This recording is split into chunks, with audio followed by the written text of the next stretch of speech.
आपण बघत आहात एकेपी न्यूज मराठी. आपला आवाज आपली ताकद. सबस्क्राइब करा, शेअर करा, लाईक करा. AKP news Marathi.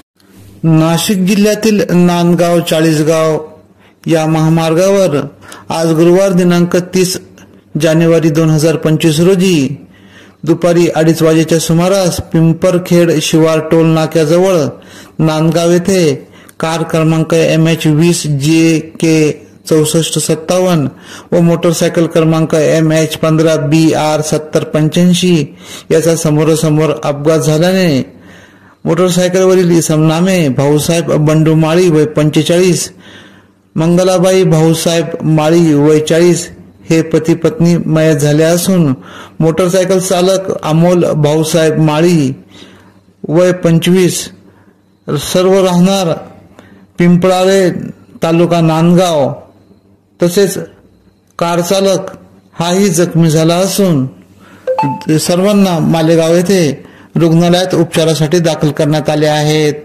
AKP news साठी ब्युरो चीफ अनवर खान पठाण, नाशिक.